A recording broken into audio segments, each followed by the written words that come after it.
Imagine a virus that can push a healthy person into a coma within 2 days.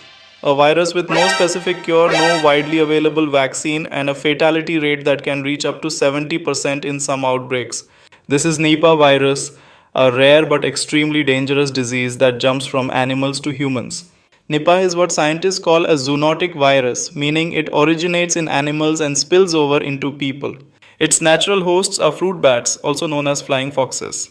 These bats don't usually get sick from the virus, but they can carry and spread it through their saliva, urine, and droppings. The world first encountered Nipah virus in 1999 during a mysterious outbreak among pig farmers in Malaysia and Singapore. Farmers began developing severe brain infections. Many became critically ill and deaths started rising. At first, doctors suspected Japanese encephalitis, but something didn't fit. Investigations revealed a new virus. Fruit bats had contaminated fruit in pig farms. The pigs became infected, amplified the virus, and passed it to humans. By the time the outbreak was controlled, over 300 people had fallen ill and more than 100 had died. More than 1 million pigs were culled to stop the spread. Since then, Nipah outbreaks have appeared mainly in Bangladesh and India, with occasional cases in Malaysia, Singapore, and the Philippines. But here's the worrying part. The fruit bats that carry Nipah live across large regions of Asia, the South Pacific, and Australia. That means the virus has a wide natural range, even if human outbreaks are still relatively rare. So what happens when Nipah infects a person? The illness can begin quietly. Early symptoms often resemble common infections: fever, headache, muscle pain, sore throat, cough, and difficulty breathing. At this stage, it might look like flu or a respiratory illness. But in many patients, the virus doesn't stop there.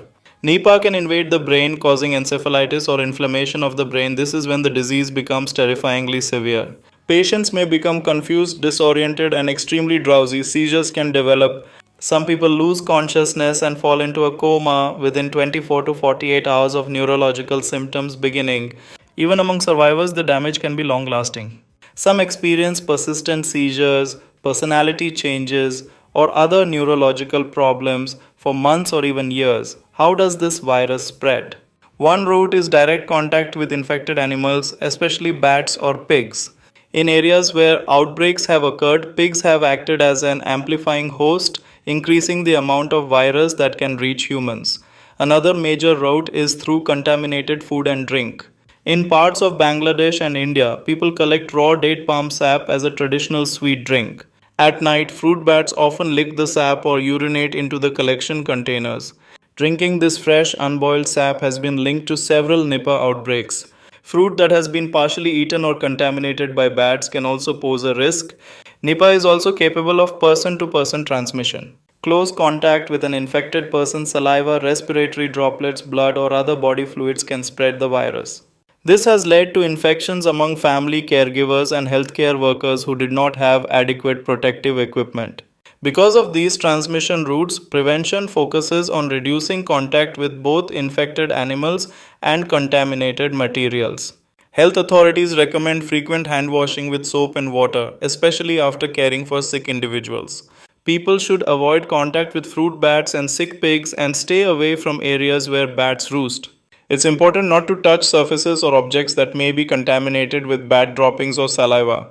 Food safety is also critical. Avoid drinking raw date palm sap. Wash fruits thoroughly and peel them when possible. During outbreaks, minimizing close contact with infected individuals and using protective measures in healthcare settings can prevent further spread. Now, here's what makes Nipah especially alarming. There is no specific antiviral treatment currently approved to kill the Nipah virus. Doctors can only offer supportive care, managing fever, ensuring hydration, supporting breathing, and treating complications like seizures or brain swelling. In severe cases, patients may require intensive care. Researchers are working on vaccines and experimental therapies, and progress is being made. But for now, prevention and rapid outbreak control remain the most powerful tools we have. Nipah virus is on the World Health Organization's list of priority diseases because of its high fatality rate and potential to cause serious outbreaks.